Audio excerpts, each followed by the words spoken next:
여러분 안녕하십니까? 유튜브 업종 최후 변론입니다. 보험금 8억 원을 노리고 남편을 살해한 아내와 공범인 남성을 검찰이 공개 수배했습니다. 이은혜와 조현수. 이들은 수영을 잘 못하는 남편을 다이빙하도록 부추겨서 물에 빠지자 구하지 않음으로써 사망에 이르게 한 혐의를 받고 있는데, 경찰은 처음 이 사건을 단순 변사 처리했지만 유족의 이의 제기로 수사를 다시 시작을 했습니다. 그 결과 그 전에도 두 차례나 이 피해자를 살해하려 한 사실들이 드러났습니다. 결국 검찰로 사건이 넘어갔지만 이 두 사람은 검찰의 2차 조사를 앞두고 도주했습니다. 영화보다 더 영화 같은 이 사건, 오늘 유튜브 법정 최후 변론에서 심도 있게 다뤄드리겠습니다. 신중권 박재희 변호사 나오셨습니다. 어서 오십시오. 안녕하세요. 박 변호사님, 네. 우선 이 사실관계를 좀 정확하게 설명을 좀 해주시겠습습니까? 예, 당시에 2019년 6월 30일 날 19년입니다. 경기도 가평군 용소폭포, 그러니까 용소 계곡에서 이제 부인 측 지인 등과 여행 온 윤상엽 씨가 이제 물에 빠져서 숨졌는데 그때는 단순한 사고라고 생각했습니다. 그래서 제가 그때 기사를 찾아봤는데 이제 이게 기사인데 이렇게 나와요. 가평 계곡서 물놀이 하던 30대 물에 빠져 숨져. 그냥 이렇게 단순하게 물에 빠졌다는 신고가 접수됐고 구조대원이 물 속에서 A씨를 발견했지만 이미 숨을 거둔 상태였다. 그래서 목격자 등을 상대로 사고 경위를 조사하고 있다. 이렇게 되어 있습니다. 그때 당시 용소 계곡에 간 사람은 총 7명이었는데 그 사망한 윤 씨 그리고 현재 지금 도주 중인 두 내연남과 지금 원래 아내 그리고 이 씨와 연관되어 있던 사람들 그러니까 아내의 친구들 한 명은 커플이라고 했고 한 명은 친한 친구라고 했었던 것 같아요. 둘이. 그래서 남녀 총 7명이 간 거죠. 그래서 사실 그것도 좀 이상하긴 한데 그 남편이랑 내연남을 같이 여행을 가는 것도 사실은 이상하잖아요. 그중에 한 명만 데려가야 되는데 사실은 이제 그렇게 돼 있었고 그때 도착한 시간 일요일 오후 3시였는데 뭐 다이빙이랑 수영을 하고 지냈었는데 이제 이 윤 씨는 다이빙은 하지 않았고 근처에서 그냥 튜브를 타고 놀고 이렇게 있었다라고 이제 목격자가 진술을 했었는데 그 중에서 2명이 총 7명이 갔잖아요. 2명이 추워서 주차장으로 이동해서 총 5명이 남아 있었는데 그때가 어둑어둑한 시간이었고 그때 일몰 시간은 7시 53분이었습니다. 한 8시 정도에 갑자기 우리 그러면 다 가기 전에 한번 다이빙을 하자 라고 하니까 윤 씨는 나는 하고 싶지 않다라고 얘기를 하니까 이제 목격자의 말에 의하면 부인이 이 씨가 이은혜가 내가 그러면은 쫓겨 있고 내가 그냥 뛸게 이렇게 된 거예요. 그러니까 아니야. 그리고 오빠는 왜 남자들 다 뛰는데 안 뛰어? 이렇게 얘기하면 사실 남성의 자존심을 건드릴 수 있으니까 뛴다고 한 거죠. 그래서 폭포에서 3번째로 뛰어내렸는데 이제 자기들은 얼굴이 나오는 순간 이제 나오겠다 해서 다 돌아봤다 그러니까 뒤돌아서 그냥 있었는데 나중에 보니까 잔잔해져서 사람이 없어졌었다라고 한 사건입니다. 근데 그때 이제 119에 최초 신고를 밤 8시 24분에 했는데 구조 작업을 하면서까지 총 30분이 걸렸어요. 그래서 사망 소견이 이제 익사다라고 나온 사건입니다. 심 변호사님, 피의자 이은혜 그리고 조현수 그리고 피해자가 아니군요. 이은혜 가해자죠. 이은혜와 공범 조현수, 피해자 윤상섭 씨, 윤상엽 씨, 이분들 관계가 좀 심상치가 않아 보이는데 어떤 관계입니까? 법적으로는 이은혜 씨와 피해자 윤성엽 씨가 부부고요. 조현수 씨는 이은혜 씨의 내연남이었거든요. 피해자 윤성엽과 아내 이은혜 씨는 11살 차이가 나요. 아, 그래요? 예. 2016년 가을 정도에 결혼한 것으로 알려졌고요. 그러니까 그때 방송 내용을 보면 아내 이은혜는 고졸 학력으로 대기업의 인턴 사원으로 들어와서 6개월 후 수료했는데 업무적으로 함께 하다 보니까 정이 들어서 결혼하게 됐다. 이렇게 가족들이 인터뷰한 내용이 나오거든요. 그다음에 아내 이은혜 씨의 진술에 따르면 8년 정도 연애를 했다. 이렇게 돼 있고요. 윤상엽의 집에서 받은 1억 원과 대출 4천만 원을 더해서 인천에 신혼집을 마련했어요. 근데 상견례나 예식 등은 없었어요. 그리고 2017년 3월 혼인신고해가지고 법적인 부부가 됐는데요. 당시 윤상엽의 친부가 결혼을 추진하려고 양가 상견례를 했으면 좋겠다. 이렇게 윤상엽이 계속 얘기를 했지만 이게 아마도 그 이은혜 쪽의 반대 때문인지 아직 성사대가 되지 않았고요. 예. 그래서 이 윤상엽은 직장이 수원이거든요. 네. 그래서 결혼 이후에도 수원 반지하에서 월세 30만 원에 살았어요. 아니요, 1억 4천만 원짜리. 그건 다른 거기에는 사람이 삽니다. 신혼집인데 거기에는 아내 원래 이은혜 씨가 산다고 했었는데 네. 알고 보니까 거기는 실제로는 아내 이은혜의 지인이 살았답니다. 그리고 이 아내 이은혜가 그 전에 뭐 결혼 전으로 해가지고 여러 남자들과 동거를 했었는데 보니까 얼굴이 계속해서 다시 여러 명, 한두 명도 아니고 계속 바뀌었고 실제로 윤상엽 씨와 만나고 결혼한 시기에도 다른 남자와 동거를 하고 있었던 게 조사 결과 확인이 됐습니다. 그렇습니까? 예. 그러면은 1억 4천까지 빚까지 내서 인천에다가 신혼집을 마련해 놨는데 거기서 그 윤상엽 씨도 살지가 않았고 심지어 이은혜 씨도 안 살았어요? 그렇죠. 예. 다른 지인이 살았어요. 그러면은 이은혜는 이 씨는 어디서 산 겁니까? 인천에서 살았다고. 인천에서요? 그 좀 이상하지 않습니까? 정상적이지 않습니다. 그러니까 뭐 다른 남자가 그 사이에서 동거를 했을 수도 있고요. 아, 그런가요? 결혼했지만 예. 다른 남자가 같이 살았을 가능성도 있습니다. 지금 겹치는 시기가 있다고도 하고 있고요. 그럼 친구에게 그 신혼집을 내주고 네. 뭐 임대료 같은 걸 받은 건가요? 뭐 그거는 그것까지는 아직 뭐 확인되지 않았어요. 그것이 알고 싶다에서 나왔던 거는 집주인이 그때도 이상하다고 생각했다. 왜 본인이 안 살고 신혼집이라고 얘기했는데 친구한테 살게 하지 이런 생각을 했었다. 이런 말이 나왔어요. 방송에서 이런 진술도 있었죠. 본인이 싫어한다. 같이 사는 걸 싫어한다고 했었던가요? 예, 불편해한다라고 했었던가요?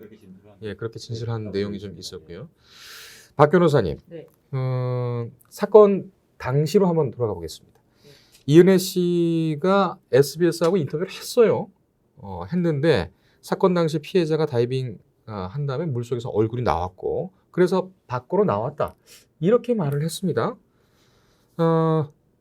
그런데 그 피해자는 이제 수영을 못해서 사망을 한 거고 다이빙을 하기도 이제 싫었고 그렇게 됐는데 수영을 잘 못한다 이런 부분을 본인은 몰랐다고 이은혜 그 피의자 그렇게 주장을 하고 있는데 8년 정도 사귀었으면은 사실 수영이라든지 뭐 이런 건 좀 볼 수가 있지 않을까요? 어떻게 보십니까? 이 진술에 대해서는?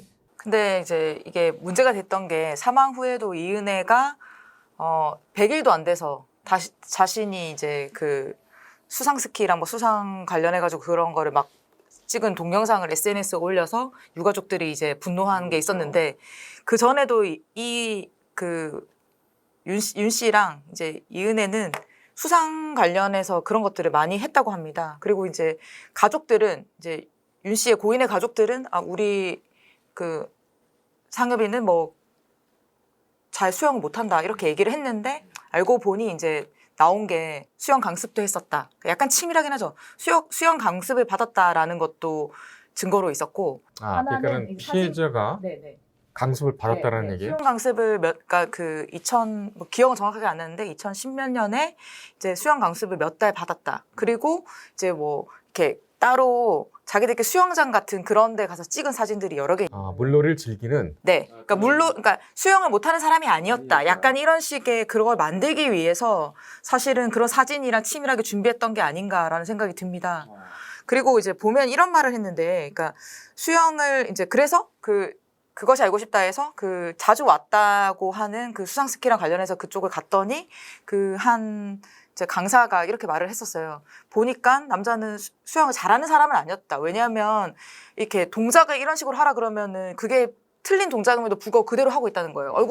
얼굴에 머리에 박고 있으세요 하면 그게 맞는 줄 알고 계속 머리에 박고 있다는 거예요. 그래서 사실은 수영을 잘하는 사람은 아니었다. 그리고 수영을 즐기는 사람은 아니었는데 막 그 이은혜는 반면에 막 정말 막 물살을 가르면서 그 동영상도 나왔잖아요.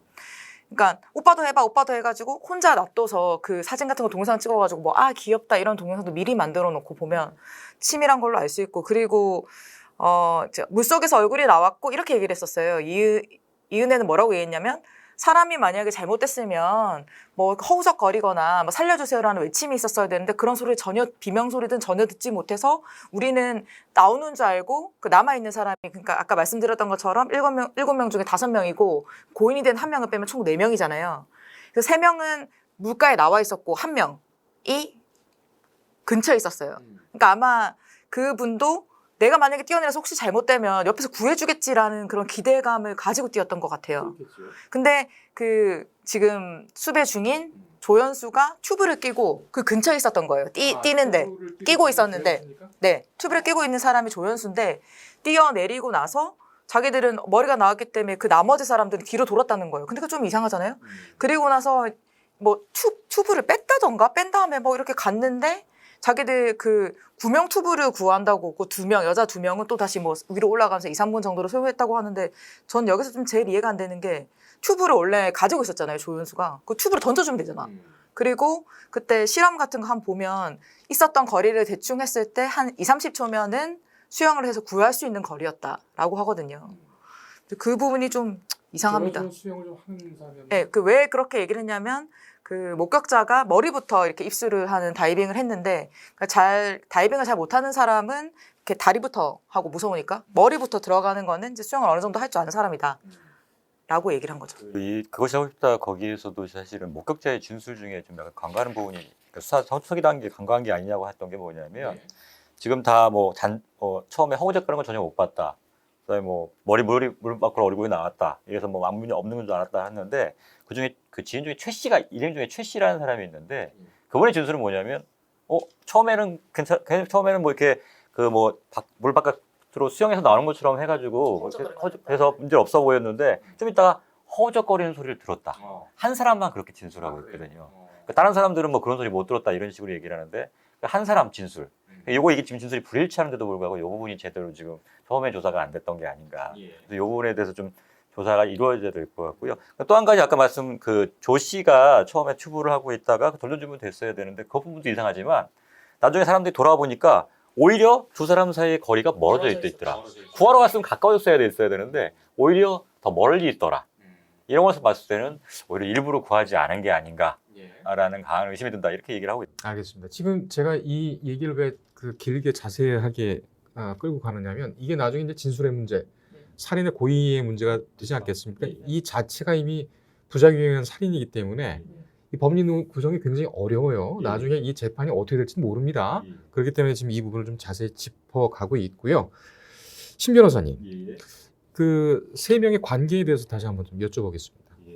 두 번의 살인 미수가 있었어요. 용서 계곡 말고 무슨 보고를 이용한 것도 있었고. 그런데 윤상엽 씨 피해자 같은 경우에는 본능적으로 좀 알지 않았을까요? 이 사람들이 나를 위해하려 하고 있다. 근데 왜 이렇게 뭐 의심 없이 이렇게 사실 뭐 두 번의 그 살인 미수라고 지금 나중에 밝혀진 것도 사실은 뭐 그냥 지금 와서 보니까 그렇게 의심이 가는 거지. 예를 들면 그냥 단순히 그냥 단순 사고의 가능성도 전혀 배제할 수 없는 상황에서 그걸 그냥 내가 이 사람 날 죽이려나 보다라고 의심하기 쉽지 않았을 것 같고요. 그다음에 또 당시 이은의 진술에 따르면 조연수와도 이 윤상엽 씨가 알고선 친하게 지냈다. 이렇게 얘기를 하거든요. 그러니까 이게 물론 둘 사이 내연인데 그거는 다른 사람은 몰랐다라는 식으로 이은혜가 아무한테도 얘기하지 않았다는 식으로 얘기를 하고 있어서 그냥 뭐 예를 들면 친한 친구 뭐 이 정도만 얘기를 했을 것 같아요. 그러니까 같이 어울려서 지냈다고 하는데 그러다 보니까 이게 또 뭐 막상 잘 모르는 사람도 아니고 같이 개성해서 어울리게 친하게 된 사람들에서 사이에서 일어난 일이니까 그걸 의심하기 쉽지 않았을 것 같고요. 기본적으로 뭐 제가 저 윤상엽 씨를 정확히는 모르겠지만 기본적으로 순수하신 분 같아요. 그러니까 지금 뭐 나중에 보면 밝혀진 바에 따르면 여러 가지 채무도 있고 그 채무가 본인이 때문이 아니라 뭐 이은혜 씨 그 집안이 좀 어려워서 도와주는 데 것도 있었고 그러니까 사실은 뭐 대기업 그 연구원으로서 뭐 급여 자체가 적지는 않았는데 사실은 거의 뭐 생계 끼니도 제대로 할지 못할 정도로 궁핍하게 살았거든요. 근데 그게 뭐 이 사람이 뭐 사치스럽거나 뭘 한 것처럼 보이지는 않고 전적으로 아마 이은혜 씨 쪽에다가 그 지원을 하거나 주거나 이래서 그랬던 것으로 보이거든요. 그러니까 제가 보기에는 피해자는 이은혜 씨를 사랑한 게 아닌가 싶어요. 정말로. 그러다 보니까 설마 그래서 그런 마음이 들어서 그렇게 본인을 죽이려고 여러 번 시도를 하거나 지금 이사케까지 왔는데도 불구하고 모르겠어요. 조금 의심했을지 모르겠지만 설마 하면서 여기까지 오지 않았을까라는 생각이 듭니다. 혹시 가스라이팅 쪽으로는 생각 안 해보셨어요? 그죠? 지금 이제 그 SBS에서 방송됐던 피해자 윤상엽 씨의 그 순수한 얼굴이 자꾸 눈에 어른거려서 저도 상당히 좀 마음이 안 좋습니다. 박 변호사님, 이 재산 얘기를 좀 또 해보죠. 이 시집 형편이 안 좋아서 대출까지 해줘서 본인을 궁핍하게 이제 살았습니다. 파산 회생 신청인가요? 그 신혼집 1억은 그 유상엽 씨 집에서 마련해 준 거고 4천만 원 대출 받아서 1억 4천으로 신혼집을 마련했는데 그 신혼집에는 이 씨의 친구인 지인이 살고 있었고 그리고 대기업 연구원이던 윤 씨가 이제 생활고로 인해 가지고 개인회생도 하고 그리고 이제 장기 매매까지 시도했다는 장기 매매로 신장을 팔려고 시도를 했다가 그게 안 됐던 것도 이제 그 트위터 이런 거에서 발견이 됐습니다. 본인이 몇 세 뭐 해서 얼마를 팔려고 했었는데 이제 그런 것도 나왔었고 예. 아니 아무리 그렇다고 해도 장기까지 팔아서 돈을 마련해 준다? 이거는 좀 그러니까 그게 재정적으로 궁핍했기 때문에 그러려고 했는데 그거 자체는 제대로 되진 않았었죠. 뭐 그게 뭐 본인의 자발적인 의사였을 수도 있고 아니면 너 이렇게라도 돈을 마련해 달라라는 부탁에 따라서 뭐 말이 부탁이라고 하긴 좀 그렇지만 계속해서 뭐 아까 말했던 뭐 가스라이팅에 당해왔다 하면 그런 식으로 내가 지금 너무 힘드니까 뭐 이렇게라도 해서 좀 마련해 달라라고 해서 했을 가능성도 좀 있다는 거죠. 그런데 그런 와중에도 좀 돈리적으로 어려운데 해외여행 갔어요. 안에 이은희 씨 해외여행도 가고 그다음에 지금 사실 보험 같은 것도 여러 번 해지될 뻔했거든요. 그래요? 네, 그럴 때마다 다시 돈을 내서 다시 회복되고 이런 식으로 해서 그게 연장이 돼서 사실은 이 사건이 보험 만기 4시간 전에 일어난 사고예요. 그래서 그것 때문에 사실 보험 지급도 거절되고 이렇게 했었는데 상호이 좀 약간 이상한 점들이 참 많이 있죠. 그리고 이제 고인의 유가족이 말을 했는데 15년간 우리 그 유상엽 씨가 직장 생활 열심히 했는데 돈이 하나도 없고 빚만 많이 남아 있고 퇴직금도 이미 다 쓰고 없다.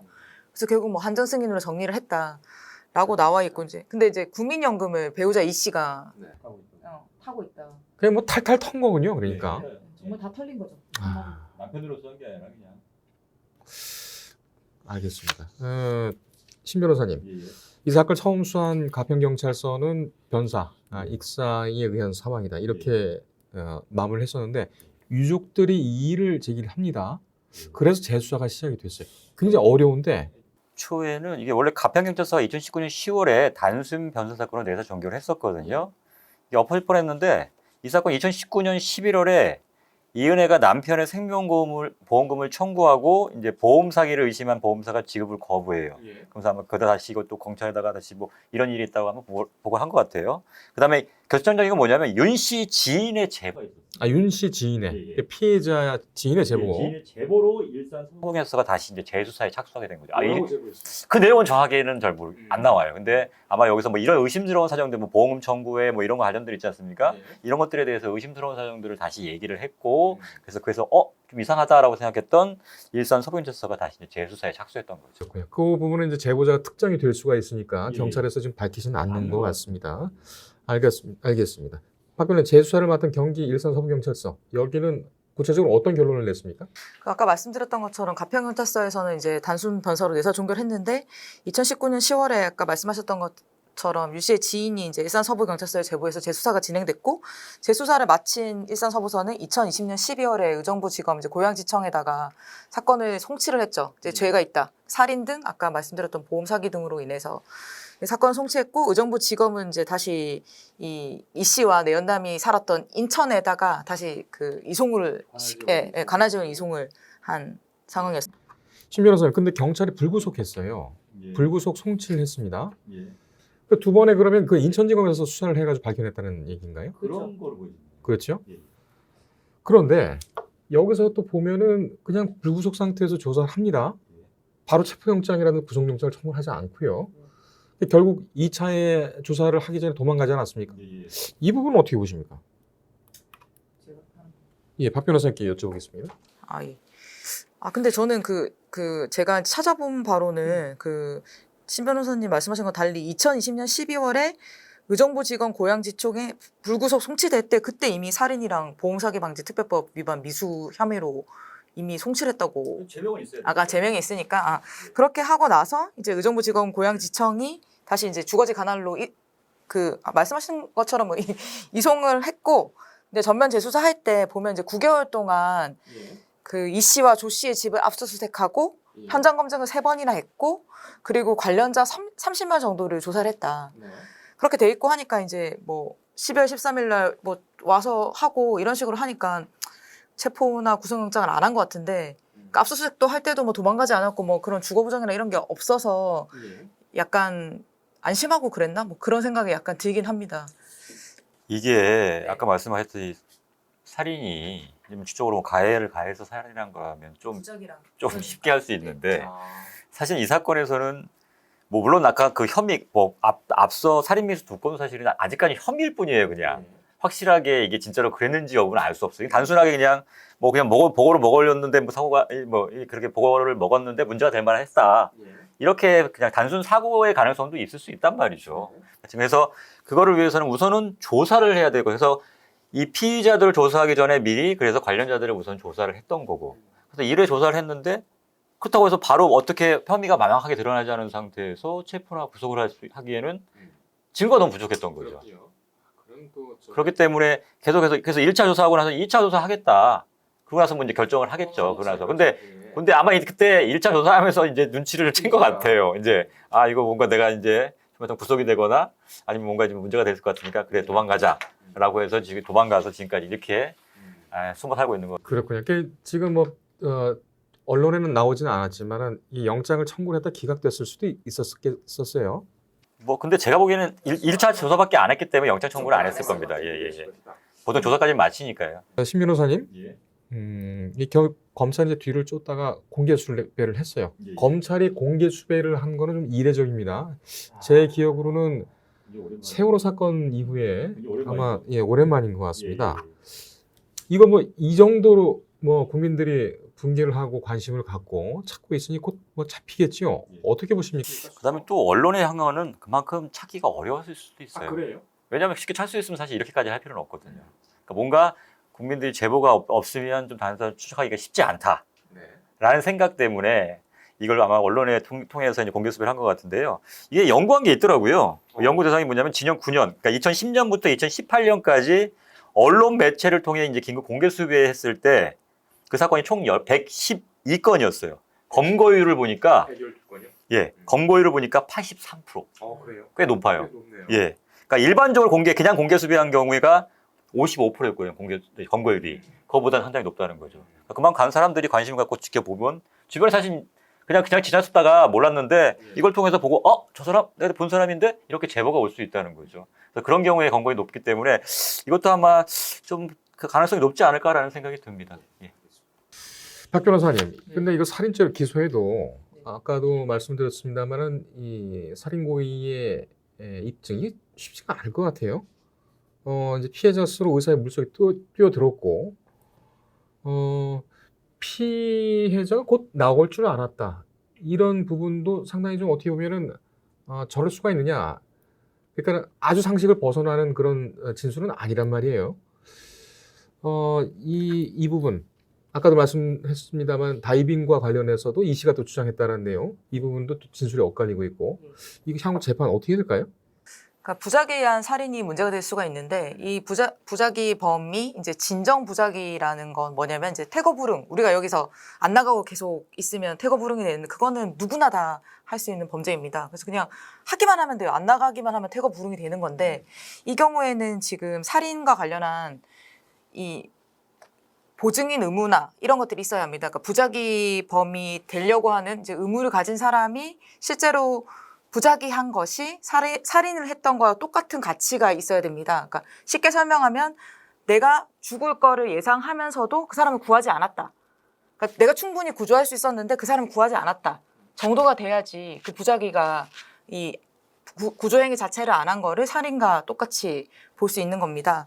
근데 저는 여기서 조금 이상하다고 생각하는 게 아까 말씀드렸던 것처럼 이제 부검에서는 많은 것들이 나옵니다. 근데 보면은 이제 포멀이 형성됐다고 나왔었는데 이제 그게 뭐냐면 사람이 물에 가라앉았을 때 아까 이 씨의 진술에 의하면 뭐 이렇게 허우적거리는 거 본 적이 없다라고 얘기를 했잖아요. 그래서 바로 떨어져 가지고 그냥 쭉 가라앉았으면 공기 중에 접촉하는 게 없기 때문에 여기 기관지 자체에 포멀이 형성될 수가 없습니다. 그러니까 포멀이라는 게 이제 거품처럼 되는 건데 이게 나와가지고 어프 하면서 왔다 갔다 하면서 이게 형성이 되는 거거든요.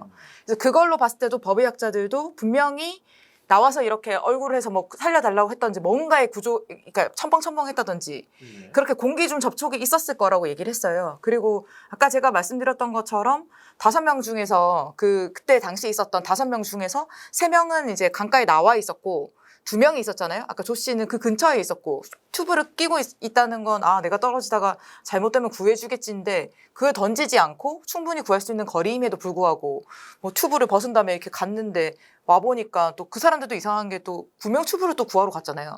그럼 나머지 1명이 또 남아있어요. 그 사람은 뭐 했는지에 대해서 뭐 수사가 제대로 되겠지만 이제 뭐 저는 이게 수영 실력이 분명히 있었고 구할 수 있음에도 불구하고 구하지 않았다. 그리고 아까 말씀하신 것처럼 그 보험 설계사가 나와서 이런 말을 하거든요. 뭔가 보험을 꼭 유지해야 할 의지를 가진 사람들 같았다. 계속 돈을 안 내서 그래서 기억하고 있다 이 사람을.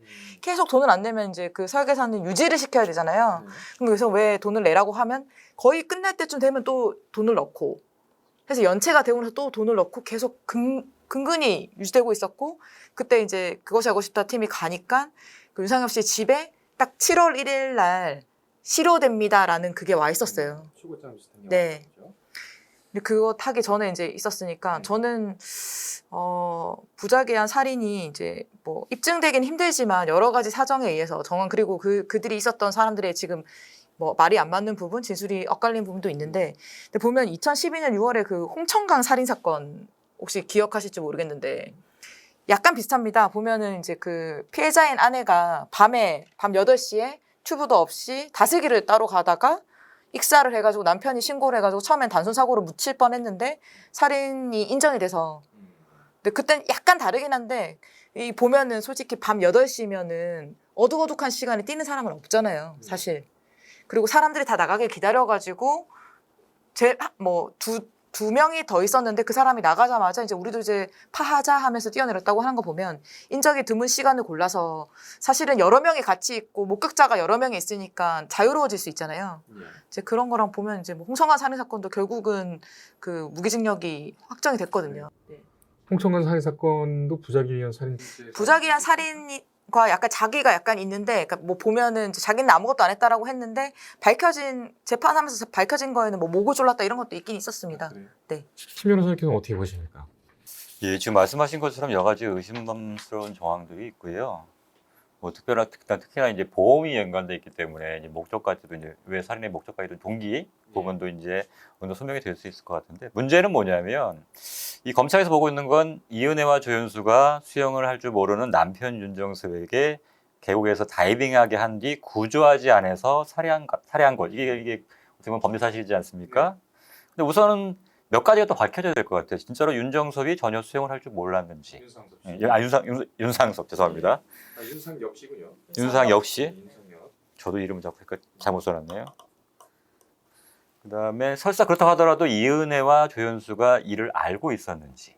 그다음에 이를 알고 있음에도 다이빙하도록 진짜 이 사람이 거의 강요에 의한 다이빙이 있었던 것인지. 결정적으로 뭐냐면 이 부작위범, 형법상의 부작위범이 성립하려면 그냥 무조건 아무나 되는 게 아니고요. 첫 번째가 방지할 이 위험의 발생을 방지할 의무가 있어. 그러니까 예를 들면 뭐 구조요원 같은 경우는 당연히 이런 상황에서는 해야 되는 거겠죠. 그다음에 지난번에 보면 그 뭐였냐면 세월호에서 선장 같은 경우에 당연히 승객들을 보호할 의무가 있지 않습니까? 법적인 의무든 계약상의 의무든 그런 의무가 있어야 되고 그다음에 혹은 아니면 제가 선행행위가 있었어요. 예를 들면 때려가지고 기절했어. 그래서 뭔가 조치를 취해서 이 사람을 해야 되는데 방치해도 그냥 가버렸다. 뭐 이런 정도. 이렇게 두 가지. 그러니까 의무가 있거나 아니면 자기의 선행행위로 인해서 위험 발생의 원인을 제공한 자. 이런 조건이 필요한데 이 아내나 조연수 씨한테 그런 의무가 있느냐는 거예요. 그러니까 이게 단순히 그러니까 이거예요. 당연히 위험한 사람이 있으면 위험한 사람이 있으면 구조해야지. 예를 들면 소위 말하는 선한 사마리아인 뭐 이거 얘기인데 그러니까 그래서 가끔 우리가 위험에 처한 사람이 있으면 그냥 지나간 사람 보면 막 비난은 하겠지만 그런 경우에 이 사람이 그래 이 사람 구조하지 않았기 때문에 살인죄야 이렇게 얘기할 수 있냐는 거예요. 그러니까 예를 들면 나도 구조하고 싶은데 무서워. 나도 물도 무섭고 나 수영 잘 못해. 근데 그 사람한테 너 구하지 않았으니까 너 살인죄야. 이렇게 할 수 있냐는 거죠. 그래서 이게 사실은 가장 관점. 그래서 이게 사실은 이 사건이 어려운 면이에요. 그래서 그런 것들을 인정할 만한 어떤 선행적인 상해. 그러니까 예를 들면 이거죠. 그러니까 자기 행위로 인해서 선행위가 위험이 발생했다. 그러면 정말 하기 싫어하는 사람은 억지로 다이빙 하겠어.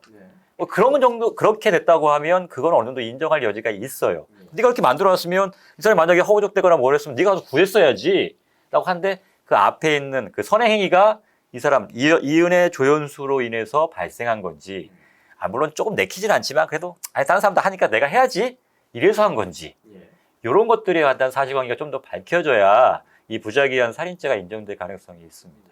지금 상황을 종합을 해보면 그 고의성을 어떻게 입증할 것인가 이 부분이 재판에서 상당히 좀 문제가 될 것이고요. 대법원까지 간다고 하더라도 이 사건은 글쎄요 어떤 결과가 나올지 정말 전혀 예측을 하지는 못하는 그런 부분인 것 같습니다. 다만 다이빙을 윤상엽 씨가 하게 된 그 경위를 보면 예전에 이 이은혜나 뭐 조연수 이 사람들하고의 관계들을 미루어 종합해 보면 네. 윤상엽 씨가 이은혜 씨를 상당히 사랑했던 것 같아요. 정말 많이 의지를 하고 또 눈에서 벗어나지 않으려고 굉장히 애를 썼던 것 같습니다.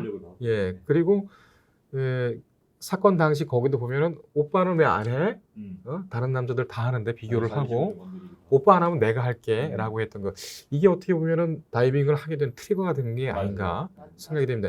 이것이 만약에 잘 조합이 돼서 정말 증거들이 잘 난다면 혹시 그 살인의 고의 뭐 이런 부분이 인정될 수는 있겠으나 그것조차도 그렇게 쉽게 보이지는 않을 것 같아요. 그 정도 얘기한 것 같고 이제 이게 진짜 내가 어쩔 수 없이 해야 되는구나라고 결심하게 된 건지 그냥 저기까지 나오니까 그냥 내가 하고 말지 내가 할게 이 정도인지. 그러니까 일상생활 사실은 이게 살인이나 이 이후의 사건을 빼고 본다면 그 정도 상황이라는 건 사실은 쉽게 어디 막 흔하게 일어난 일이에요. 아우 오빠 그 남자가 그것도 못해 막 이러면서 그게 물론 지금처럼 사고가 나서 사망한 결과가 났기 때문에 그게 문제가 된 거지. 사실은 그렇게 뭐 연인 관계든 부부 관계든 약간 자존심을 건드리는 이런 얘기들을 꼭 꽤 많이 하거든요. 뭐 경쟁을 좀 붙이기도 하고. 근데 이게 이런 경우라면 그래서 분명히 이연애는 만약에 재판이 간다면 분명히 그렇게 얘기할 거예요. 나 그거 진짜 그렇게 될 걸 모르고 다른 사람 하는데 오빠도 하는 게 어때? 그럼 아니면 내가 할게. 이거 얘기했는데 그냥 자기가 이렇게 그냥 뛰어든 거다. 이렇게 얘기한다 그러면 그거를 아니야. 그걸 윤상엽 씨 입장에서는 어쩔 수 없이 할 수밖에 없는 상황이었다. 이렇게 인정할 수 있는지는 조금 어려울 것 같아요. 근데 저는 그때 보면 이게 이 사람이 아까 말씀드렸던 그 홍천간 살인 사건도 보험 사기에 전력이 있었고 남편이 그 아내를 그 사고를 가장해서 교통사고 되게 크게 내거든요. 그런 보험 사기 전력 그다음에 이제 인적이 드문 시간대 그리고 사고가 난 이후에 그 장례식장에 와서 대자로 뻗어서 잤대요. 그래서 그때도 이게 다슬기 그냥 그냥 죽으러 가다가 잘못됐구나 생각했는데 그때 이상하다고 생각했다는 거예요. 근데 지금 이 여자의 행동은 사망하고 나서 100일도 안 돼가지고 이제 그게 물에 가고 근데 그 나머지 사람들이 얘기하거든요. 이런 사고가 있고 나서 우리들은 약간 물이 무서워졌다. 당연히 트라우마가 생길 수 있는 거잖아요. 근데 아무렇지도 않게 물하고 보면은 상식적이지 않거든요. 100일도 안 됐는데 그 자기 원래 다른 남자와의 사이에서 아이가 있었는데 그 뭐 입양도 하고 입양을 남편과 관련해가지고 입양도 시켰는데 그 아이는 아예 장례식장에 오지도 않고 그 윤상엽 씨하고 결혼을 한 게 연애가 8년이었죠. 네. 그다음 결혼 생활한 지가 얼마였습니까? 2017년에 혼인 법률상 배우자가 17년. 사건 발생 2019년. 그럼 아기는 언제 낳았다는 거예요? 아주 예전에. 아주 예전에요? 네. 젊은 시절에 낳았던 애를. 사이에서 낳은 아이가 있습니다. 이은혜 이 사람이 지금 31살이잖아요. 네, 그죠. 지금도 젊은데? 그러니까 좀 완전 어렸을 때. 완전 어렸을 때요? 네. 근데 그랬을 때도 그 가족들도 아무도 안 왔고 이 지금 사망했을 때 장례식장에 이은혜 가족들 아무도 안 왔고 그 장인 장모도 그 얼굴을 거의 한 번 정도 본 적밖에 없다 뭐 이런 식으로 얘기하고 있고 그리고 채무가 이상한 게 본인이 지금 아주 힘든 가운데서도 이 씨의 친구들한테 몇 천만 원씩을 그러니까 합쳐서 몇 천만 원씩 하지만 돈은 몇 백만 원씩 계속 보낸 게 있어요. 그리고 이제 저도 맨 처음에 이상하게 생각했었는데 저도 이제 그것이 하고 싶다 왕팬이어가지고 매일 빠짐없이 보거든요. 근데 이제 PD가 끝나고 나서 이제 그날 그 PD가 이 관련해가지고 1년 전에 다시 이제 얘기한 부분이 있었어요. 보면은 이상하다고 생각한 게 있다. 왜냐면 이제 그 본인이 남편의 사망을 했는데, 뭐 사고로 사망을 했는데 보험금을 안 준다고 해서 먼저 신고를 한 거잖아요. 그것이 알고 싶다에. 근데 그때 느껴지는 감정이 너무, 그러니까 뭐, 우리 사랑하는 남편이 죽었어. 이게 아니라 배우자가 죽었는데 뭐 이렇게 너무 딱딱하게 썼다는 거예요. 그래서 그 느낌상 이건 좀 이상한데 생각을 했다는 거예요. 근데 그 글을 읽어보시면 진짜 느껴지거든요. 뭐 몇 월 며칠에 뭐 했는데 뭐 이렇게 돼서 뭐 됐고, 그 다음에 뭐 진단서에는 뭐 이런 식으로 나와 있고, 익사와 단순 사고로 인해서 뭐 종결이 됐는데 돈을 주고 있지 않습니다. 뭐 횡포입니다. 뭐 이런 식으로. 통상적인 호소의 감정이 아니라 네. 아주 건조하고 드라이하게 썼다는 얘기. 그쵸. 그냥 정말 사랑하는 남편이 죽었을 때 행동이 아니라는 거죠. 그런 거. 그래서 아까 말씀드렸던 것처럼 뭐 사건 직후에 이해하기 힘든 행동, 이런 여러 가지들이 있고, 한다면 가능성이 있고, 그리고 제가 아까 말씀드렸던 것처럼 지금 자기들끼리 이제 말이 안 맞긴 한데, 그 5명 중에 2명은 이 씨랑 구명 보트를 구하러 위로 올라갔다고 해서 그 구명 보트를 던졌다고 하거든요. 그럼 한 명이 남아요. 아까 그 한 명이 보고 있었거나 뭘 하거나 했겠죠. 그 한 명과 그 3명만 알 수 있는 건 사실 이제 지금 고인과 그 2명만 알 수 있는 그때 뭐가 이제 있었는지를 좀 해보면 알 수 있지 않을까라는 생각이 듭니다. 두 분 변호사님들 오늘 출연해 주셔서 감사합니다. 예. 고맙습니다. 감사합니다. 네, 시청자 여러분 어떻게 생각하십니까? 저희 유튜브 업종 최후 변론은 시청자 여러분의 의견을 소중히 반영하고 있습니다. 이 영상에 댓글을 달아주시면 저희가 감사하게 반영하겠습니다. 최후 변론이었습니다.